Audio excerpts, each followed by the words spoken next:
누가복음 7장 24절에서 30절까지 하나님 말씀입니다.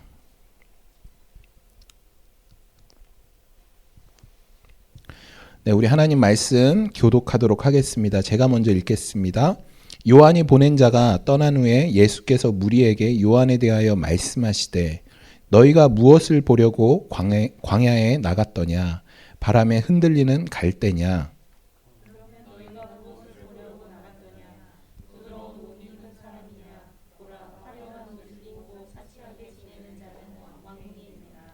그러면 너희가 무엇을 보려고 나갔더냐? 선지자냐? 옳다. 내가 너희에게 이르노니 선지자보다도 훌륭한 자니라.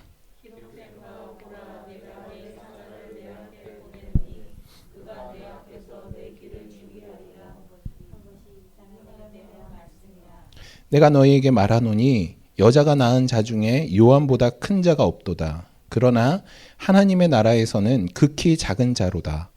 작은 자라도 그보다 크니라 하시니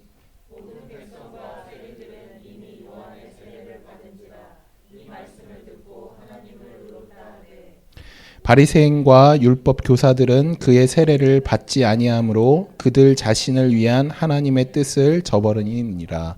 아멘. 아멘. 네, 오늘은 누가복음 22번째 시간입니다.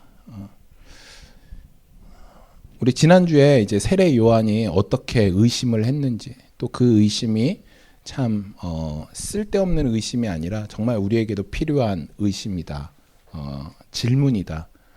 우리가 누구나 다 그 질문에 대한 답을 가지고 있어야 된다라고 여러분과 함께 나눴습니다. 기억하시죠? 어떤 질문? 네.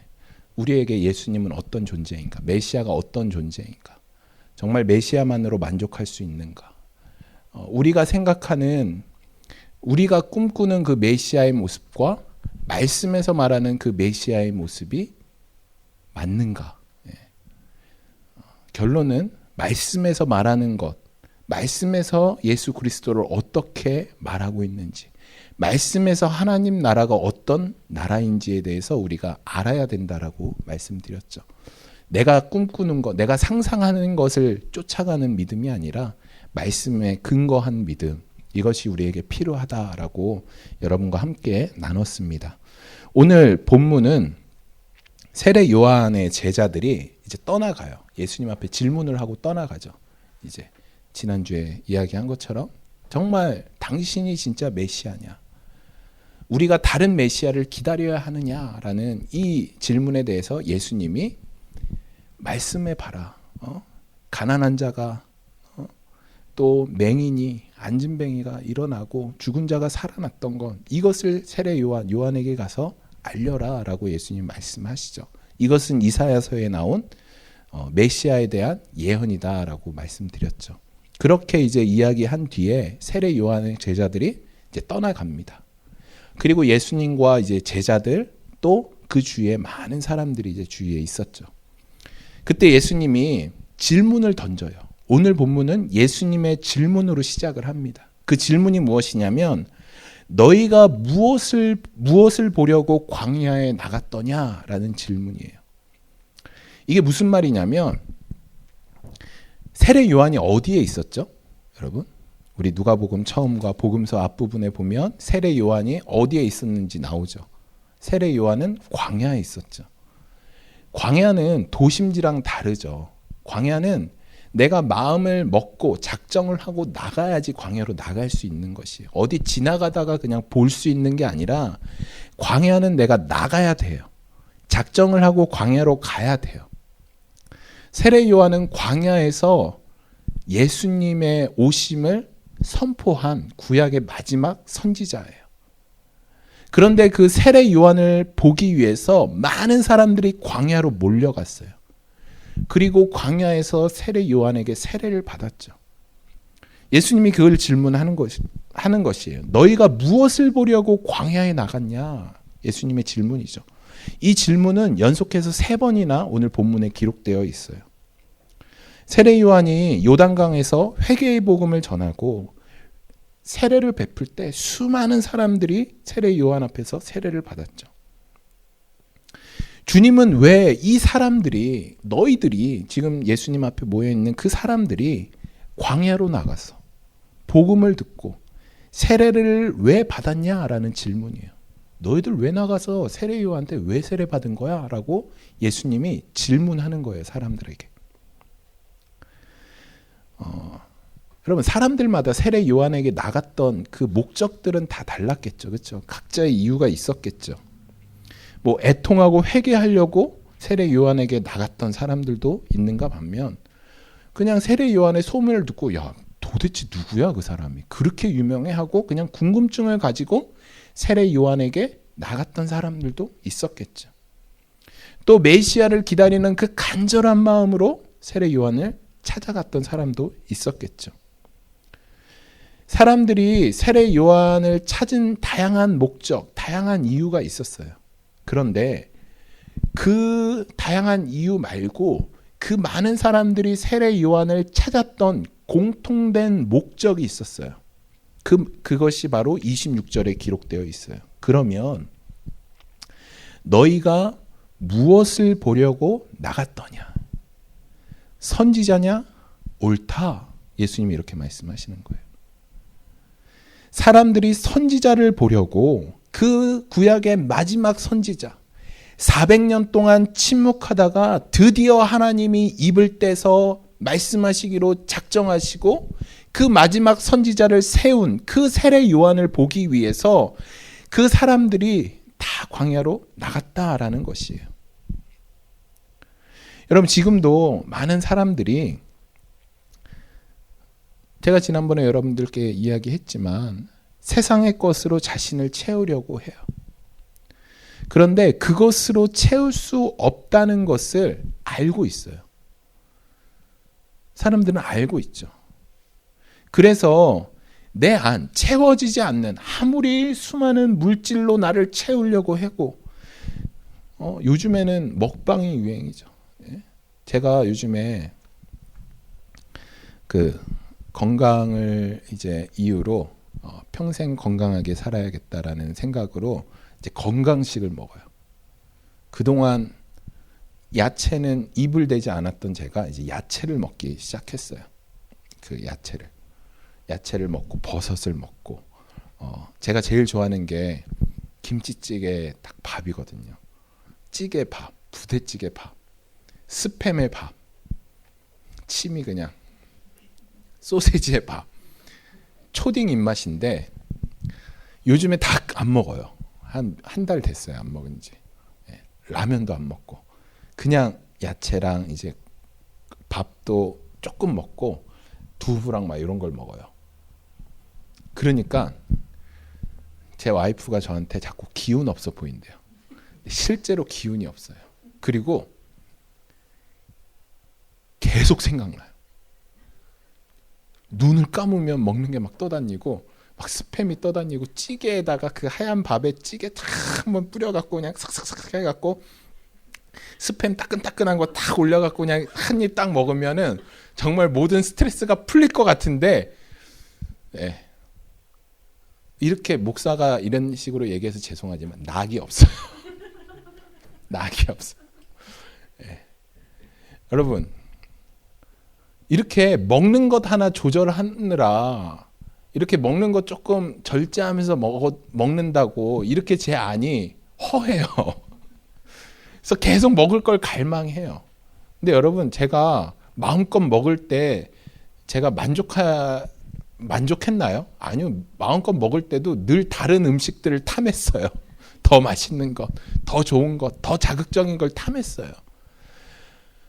절대로 채워지지 않아요. 요즘 뭐 TV 보면 먹방이다 해갖고 계속 뭐 맛있는 데 찾으러 다니고, 인간의 욕심은 한도 끝도 없어요. 아무리 채우려고 해도 절대로 채워지지 않아요. 그 이유가 뭐라고 했죠? 하나님이 우리를 무엇보다 귀하게 만드셨기 때문에, 온 천하보다 귀하게 만드셨기 때문에, 온 천하를 우리에게 때려 넣어도 만족하지 않아요. 왜냐하면 우리는 온 천하보다 귀하기 때문에. 절대로 세상의 것으로 우리를 만족하게 할 수 없어요. 이 당시의 사람들도 그 허전함이 있어요. 메시아를 기다리는 허전함도 있고 그 삶의 찌듦, 그 허전함, 상황에 대한 허전함, 그런 채워지지 않는 걸로 다 광야에 나간 거예요. 그리고 광야에 나가면 채워질 줄 알고 나간 거예요. 예수님 당시나 지금이나 사실 별반 다를 게 없죠. 저는 우리 사랑하는 우리 복음교회 모든 지체들이 이 공허함과 이 허전함을 채우기 위해 여기 기웃 저기 기웃 안 거리셨으면 좋겠어요. 우리의 공허함과 이 허전함을 채울 수 있는 유일한 분이 주님이라는 것을 우리가 믿으셨으면 좋겠어요. 그리고 날마다 우리를 통해 말씀하시는 그 예수 그리스도의 말씀을 통해 우리가 만족하는 삶. 그것이 진짜 그리스도인의 삶인 거죠. 우리 그렇게 살아가는 저 여러분들의 삶이 되기를 간절히 소망합니다. 여러분, 그렇게 예수님이 사람들에게 질문을 해요. 너희가 무엇 때문에 세례 요한에게 갔냐? 그 선지자인 것을 보려고 갔냐? 맞다. 너희들 말이 맞다 하고선 예수님이 세례 요한에 대해서 평가를 하세요. 어떻게 평가를 내리냐면 너무 진짜 나도 이런 평가 받고 싶은데 예수님 앞에 이미 세례 요한이 받아서 너무 안타까운데 이런 칭찬을 하세요. 여자가 낳은 자 중에 요한보다 큰 자가 없다. 놀라운 칭찬 아닌가요? 여자가 낳은 자 중에 요한보다 큰 자가 없다. 결국 이 말은 우리 다 어머니 뱃속에서 나오잖아요. 인류의 모든 사람 중에 이 요한보다 큰 사람이 없다라는 말이에요. 구약의 그 아담 때부터 지금 이 당시 모든 사람들, 모세를 비롯한 다윗을 비롯한 그 많은 사람들 중에 제일 최고가, 제일 큰 자가 세례 요한이다라고 예수님이 칭찬하시는 거예요. 이 너무 놀라운 칭찬 아닌가요? 세례 요한은 구약의 마지막 선지자예요. 구약의 마지막 선지자. 구약의 모든 선지자들이 회개를 외쳤어요. 회개해야 된다. 그리고 메시아가 오실 것을 외쳤어요. 그런데 여러분, 세례 요한도 똑같이 메시아의 오심을 외쳤어요. 그리고 회개를 외쳤어요. 그런데 왜 예수님이 모든 여자가 낳은 자 중에 세례 요한이 제일 크다라고 왜 세례 요한만 칭찬하셨을까요? 왜 세례 요한만 이렇게 큰 칭찬을 얻었을까요? 그 이유가 무엇이냐면 구약의 그 어떤 선지자도 메시아를 눈으로 보지 못했어요. 메시아를 직접 경험해 보지 못했어요. 오실 메시아를 믿음으로 선포한 거예요. 그런데 이 세례 요한은 그 이전에 많은 선지자들이 믿음으로 선포한, 믿음으로 이야기한 그 메시아를 세례 요한은 눈으로 보고 손으로 만지고 심지어 목까지 했어요. 세례까지 베풀었어요. 세례까지. 그렇기 때문에 예수님이 이 칭찬을 하신 거예요. 모든 자보다 크다. 모든 유대인들, 모든 선지자들도 그 메시아를 보기를 원했지만 여러분, 모세는 하나님이 너무 보고 싶은 거예요. 하나님이. 그래서 그의 간절한 기도 제목이 두 가지가 있었어요. 첫 번째는 하나님 보는 거. 두 번째는 가나안 땅 들어가는 거. 그토록 원했던 그 두 가지의 기도 제목을 하나님이 안 들어주세요. 모세가 그렇게 하나님 내가 보고 싶습니다 하는데 하나님이 아니야 모세야. 너 나 보면 죽어. 그리고 겨우 해주신 게 뭐냐면 그의 눈을 가리시고 하나님이 지나가고 나서 그 뒷모습을 모세에게 보여주세요. 그 위대한 이스라엘 사람들이 가장 존경하고 가장 위대하다라고 하는 그 모세조차 하나님의 뒷모습을 봤어요. 그런데 이 요한은 하나님이 독생하신 그 예수 그리스도 메시아를 두 눈으로 보고 심지어 세례까지 베풀어. 그러니까 이보다 큰 일이 어디 있어요? 이보다 큰 자가 어디 있어요? 그런데 예수님이 세례 요한은 여자가 낳은 자 중에 제일 큰 자야라고 바로 칭찬하시면서 또 이상한 말씀을 하세요. 그 위대한 칭찬을 하신 다음에 예수님이 세례 요한에게 또 어떻게 평가를 하시냐면, 그러나 하나님 나라에서는 극히 작은 자라도 그보다 크다. 이게 무슨 말이냐면, 그러나 하나님 나라에서도 극히 작은 자, 하나님 나라에서 아주 작은, 정말 그냥 아주 작은 자라도 세례 요한보다 크다라는 거예요. 방금 여자가 낳은 자 중에 세례 요한이 제일 크다라고 말씀하신 다음에 예수님이 그러나 하나님 나라에서는 지극히 작은 자라도 세례 요한보다 커라고 이상한 말씀을 하시는 거예요. 도대체 이 말씀이 무엇인가? 여러분, 제가 계속해서 말씀드리는 것은 하나님 나라는 죽음 이후에 거하는 곳도 되지만, 지금 누가복음에서 하나님 나라는 언제인 거죠? 하나님의 나라가 언제 시작되나요? 누가복음에서는. 네, 제가 실망하려고 그럽니다. 네, 지금 22번째예요. 22번째.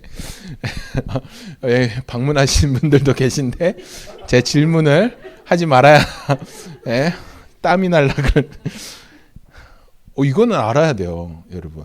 하나님 나라가 언제 시작되는 거죠? 제가 방금 지훈 형제를 쳐다봤는데 눈을 깔았어요. 네, 죄송해요. 하나님 나라는 예수님이 오심으로 시작돼요. 제가 다음 주 또 질문할 거예요. 하나님 나라는 언제 시작된다고요? 그럼 지금 하나님의 나라가 시작됐어요? 안 시작됐어요? 에? 시작됐어요. 당당히 얘기해도 됩니다. 임장님. 당당히 해도 됩니다. 시작됐어요. 그래서 지금 우리가 사는 이곳이 하나님의 나라예요? 아니에요? 나라예요. 요한계시록을 제가 여러분과 함께 나눌 거지만 요한계시록을 공부하면 더 명확해집니다. 아, 이게 하나님 나라구나. 네. 우리는 지금 하나님의 나라를 살아가고 있어요. 경험하면서. 하지만 하나님의 나라가 아직 완성되진 않았어요. 하지만 하나님의 나라가 시작이 됐어요. 여러분, 예수 그리스도를 통해 이 땅에 하나님의 나라가 시작되었어요. 그래서 우리가 이 28절을 여러분들 한번 성경책이 있으시면 다시 한번 보도록 하겠습니다. 제가 한 말씀을 더 알려드릴게요. 그래서 이것을 포함시켜서 읽으면 28절이 더 이해가 되실 거예요. 원래는 그러나 하나님 나라에서는 극히 작은 자라도 그보다 크다 이렇게 되어 있잖아요. 그런데 거기다가 그러나 가로 열고 이제 시작되는 가로 닫고 하나님 나라에서는 이렇게 읽으시면 더 이해가 쉬워요. 그러나 이제 시작되는 하나님 나라에서는 극히 작은 자라도 그보다 크니라. 조금 더 이해가 되죠? 여러분, 이제 시작되는 이 의미는 예수 그리스도가 이 땅에 오심으로 시작되는 실질적인 하나님의 나라에 대해서 이야기하는 거예요. 우리가 지금 이 땅 가운데 있는 하나님의 나라. 구약에서는 하나님을 믿고 구원받은 사람들이 구약에서 있을까요? 없을까요? 있죠, 당연히. 하나님을 믿고 구원받은 사람들이 있죠. 그런데 그들이 믿었던 것은, 그들이 경험했던 것들은 아직 오지 않은 것에 대한 믿음이었어요. 아직 보이지 않은 것에 대한 믿음이었어요. 아직 실체가 없는, 만져지지 않는 것들에 대한 믿음이었어요. 이해가 되시죠? 구약에서는 아직 오지 않은 거예요. 그냥 약속해 주신 것을 믿고 구원받은 거예요. 그런데 신약에서는 다릅니다. 신약에서는 예수님 이후에 그 약속이 이미 성취됐어요. 예수 그리스도를 통해서 그 십자가와 부활의 사건으로 이미 예수 그리스도의 그 성취, 하나님의 나라가 이미 이 땅 가운데 이루어진 것이에요. 예수 그리스도로 말미암아. 그렇기 때문에 지금 우리는 이미 성취되고 완성되어 가고 있는 그 하나님의 나라 안에 살아가고 있는 것이에요. 우리가 믿던 믿지 않던, 이게 뭐 하나님 나라야? 이렇게 하나님의 나라가 힘든 곳이야? 아니, 하나님의 나라인데 왜 이렇게 고민이 많어? 어려움이 많어? 왜 몸이 아파? 그런 것과 상관없이 여러분, 지금 우리는 하나님의 나라를 살아가고 있어요. 성취된. 우리가 기억해야 되는 것은 세례 요한과 그 전에 구약의 많은 사람들, 구약의 구원받은 사람들, 그들과 우리의 다른 점이 무엇인가요? 그러면 세례 요한을 비롯한 구약의 그 구원받은 사람들과 우리의 다른 점은 바로 우리는 예수 그리스도의 십자가를 경험했고 보았고 과거예요. 그분의 부활을 경험했고 과거예요. 그것을 목격했다라는 것이에요. 그것이 이미 이루어졌다라는 것이에요. 구약은 이루어지지 않은 것을 믿었지만 우리는 이미 이루어진 것을 믿는. 그래서 구약과 신약의 사람들이 그 믿음의 차이가 있다라는 것이죠. 여러분, 우리는 그래서 어떤 특권을 가지고 있나요? 구약의 그 수많은 구원받은 사람들이 갖지 못한 우리에게만 있는 특권이 무엇인가요? 그 특권은 하나님이 구약의 그 구원받은 사람들에게는 하나님이 성경의 일부만 보여줬어요. 성경의 일부만. 지금 우리가 갖고 있는 성경이 없었어요. 성경의 일부, 그 모세오경, 그것만 가지고 있었어요. 그런데 지금 우리는 성경의 전부를 가지고 있어요. 창세기부터 요한계시록까지 더 이상 성경이 쓰여지지 않아요. 여러분, 누가 나 성경 쓰고 있어 그러면 큰일, 이단이라 그러세요. 큰일 나는 거예요. 끝났어요. 요한계시록으로 말미암아 성경은 끝났어요. 더 이상 계시가 없어요. 하나님이 완벽하게 말씀을 통해서 우리에게 계시해 주셨어요. 그러니까 절대 딴 데 기웃거리지 마세요. 누가 계시해 준다. 누가 막 하나님의 새로운 말씀을 이야기한다. 여러분, 딴 데 기웃거리면 안 돼요. 이미 끝났어요. 우리는 이 놀라운 이 하나님의 말씀을 완전히 알고 있었어요. 왜 예수님이 고난 받으셔야 되는지, 왜 예수님이 다시 부활하셔야 되는지, 그리고 우리가 지금 경험하고 있는 이 고난은 이 고난으로 끝나는 것이 아니라 부활이고 승리고 다시 그 완성될 하나님 나라로 가고 있다라는 이 모든 사실을 우리는 말씀을 통해 알고 있어요. 여러분, 그렇기 때문에 우리가 지난주에 살펴본 것처럼 요한 역시 많은 부분에 대해서 궁금해했고 의심을 했죠. 그런데 우리는 의심할 이유가 전혀 없죠. 왜냐하면 하나님의 말씀이 우리에게 있기 때문에. 하나님이 이 땅의 모든 것들을 드러내셨어요. 그리고 이 땅 가운데 성령을 우리에게 보내주심으로 말미암아 우리는 이전에 경험하지 못한 놀라운 특권, 그것이 무엇이냐면 성경을 갖고 있는 것, 완벽한 창세기부터 요한계시록의 모든 성경을 갖고 있는 것과 두 번째는 무엇이냐면 성령의 오순절, 성령의 역사를 통해서 말미암아 우리가 성령님과 함께 한다는 거예요. 구약의 어떤 누구도, 모세도, 다윗도, 어떤 누구도 하나님과 함께 하지 못했어요. 가만 가다가 하나님 임재하여 주시옵소서. 그럼 죽어요. 제가 뭐라 그랬죠? 하나님의 임재는, 구약의 하나님의 임재는 축복과 동시에 저주였다고. 지금은 무엇이죠? 축복이죠. 은혜죠. 복이죠. 어떤 누가, 지금 우리 중에 어떤 누가 기도하기 전에 죽을까 봐 겁내시는 분 있으세요? 없어요. 아무도 없죠. 아무 때나 하나님의 이름을 부르고 아무 때나 주님의 임재를 구하고. 이곳이 교회지만 월요일부터는 이곳이 무엇인가요? 학원이에요. 그런데 주일날 우리가 이 예배하는 이곳에 우리가 거룩한 성전이다라고 이야기할 수 있는 게 무엇인가요? 성령님이 임하기 때문에. 여러분들이 거하는 회사, 여러분들이 거하는 모든 곳이 어떤 곳이죠? 일터가 돼요. 그런데 여러분이 가면 그곳이 무엇이 돼요? 성전이 되는 거예요. 왜냐하면 내가 하나님의 교회이기 때문에. 이런 축복이 있는 거예요. 이런 축복. 구약시대는 언약궤가 가야지만 거룩한 곳이 돼요. 언약궤가 서 있는 곳이 거룩한 곳이 돼요. 지금은 우리가 언약궤인 거예요. 이런 놀라운 특권이 우리에게 있는 것이에요. 그래서 예수님이 하나님 나라에서는 세례 요한보다 작은 자가 없다라고 말씀하시는 거죠. 여러분, 오해하면 안 되는 게 이걸 문자 그대로 받아들여서 그러면 우리가 다 세례 요한보다 정말 높은 위치에 있다 이렇게 오해하시면 안 돼요. 그러니까 주님이 이렇게 말씀하시는 것은 주님은 이 땅에 가장 큰 자, 그러니까 세례 요한과 우리를 비교하면서 우리에게 부여된 이 엄청난 하나님의 은혜를 설명한 거예요. 설명한 거. 지금 우리 예수 그리스도를 통해 우리가 얻는 이 하나님의 은혜가 정말 놀라운 거야 라는 것을 예수님이 말씀해 주시는 거죠. 구약의 어떤 사람도 하나님을 감히 아버지라 부를 수 없었지만 지금은 우리는 하나님을 아바 아버지, 이 놀라운 특권. 저는 우리가 이것을 진짜 특권이라고 생각하면 좋을 것 같아요.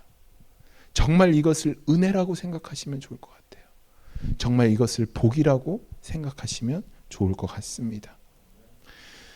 그런데 이런 놀라운 복과 이 축복을 거부하는 사람들이 있어요.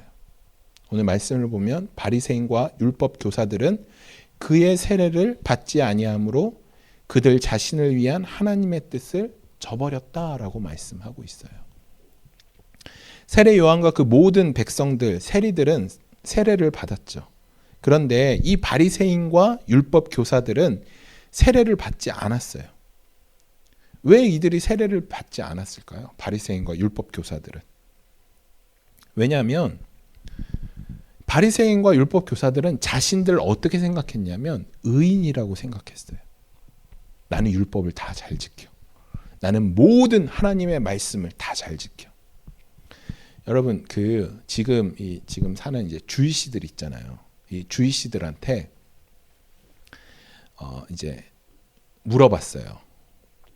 당신들은 당신들의 달력 있잖아요. 우리 날짜 써져 있는 이 달력과 성경 둘 중에 꼭 하나를 선택하려면 뭐 선택하겠습니까? 물어봤대요.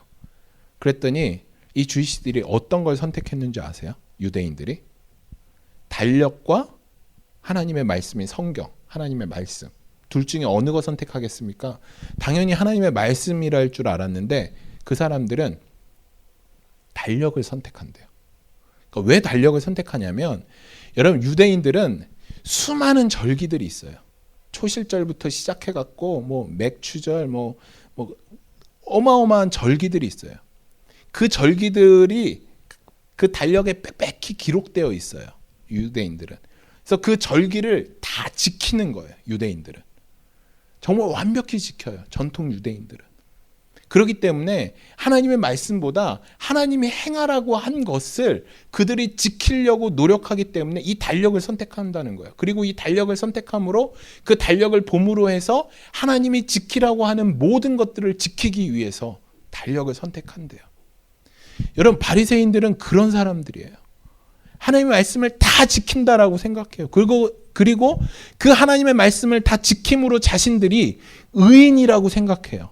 그리고 하나님의 말씀을 지키지 않은 이방인들, 이들은 괴 되지만도 못한 죄인이라고 생각하는 거예요. 여러분, 그렇게 행위로 구원받는다라는 착각을 가지고 있었기 때문에 세례받지 않은 거예요. 요한의 세례는 회개의 세례예요. 회개하라, 하나님의 나라가 가까워왔다. 회개해야 된다. 그래서 회개하는 사람들에게 베푼 세례예요. 그러니까 회개하지 않았다라는 거예요. 바리새인가. 왜냐하면 회개할 거리가 없었기 때문에, 의인이기 때문에. 그런데 예수님이 그들을 향해서 이렇게 이야기하십니다. 예수께서 이르시되 너희는 사람 앞에서 스스로 옳다 하는 자들이나 너희 마음을 하나님께서 아시나니 사람 중에 높임을 받는 그것은 하나님 앞에 미움을 받는다. 예수님 말씀하시는 거예요. 바리새인과 율법 교사들은 하나님이 옳다 하지 않았어요. 그들을 향해서 하나님이 옳다 하지 않았어요. 그런데 바리새인과 율법 교사들은 자기 스스로 자기가 옳다라고 생각해요. 하나님이 옳다 하지 않았는데 자기들 스스로가 우리가 옳다라고 얘기하는 거예요. 정말 하나님의 뜻을 연구하고 그것을 가르쳐야 되는 사람들이지만 정작 하나님의 뜻을 저버린 것이죠. 이들이 거부한 것은 그냥 요한의 세례를 거부한 것이 아니에요. 하나님이 보내신 그 선지자를 거부한 것이고 예수 그리스도를 거부한 것이에요. 여러분, 예수님을 거절한 것의 시작이 무엇이냐면 내가 옳다예요. 내가 옳다. 나는 죄 없어. 나는 예수님 필요 없어. 난 나 스스로 만족해. 메시아를 거절한 그 이유의 시작이 바로 내가 옳다예요. 여러분, 세례 요한이 선포한 하나님의 메시지를 듣고 반응한 사람들, 여러분, 이 사람들의 반응이 두 가지인 거죠. 자기의 잘못을 인정하고 회개한 사람과 그리고 하나님께 은혜를 구한 사람, 반면에 하나님의 나라에 들어가기를 거부한 사람, 두 부류로 나눠지는 거예요. 동일해요. 중간이 없어요.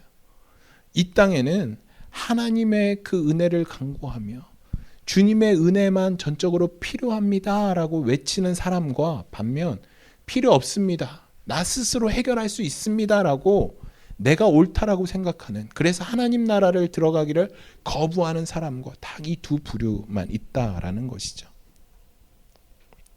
여러분, 저는 우리 사랑하는 우리 복음교회 모든 지체들이 이 구원의 비밀을 정말 깨닫기를 간절히 소망합니다. 우리는 말씀을 통해서 이 구원의 모든 비밀을 다 알고 있어요. 우리가 정말 많은 것을 누려요. 구약에 구원받은 사람들에 비해서. 근데 여러분, 우리가 기억해야 되는 것은 우리가 더 많이 누린 만큼 책임도 크다라는 것이에요. 우리가 주님 앞에 갈 때 이제 더 이상 핑계거리가 없어요. 하나님, 나 몰랐어요. 여러분, 이 핑계 절대 되지가 않아요. 왜냐하면 이미 주셨으니까. 그때 하나님 말씀하시겠죠. 게으르고 악한 종아. 더 이상 핑계거리가 없어요.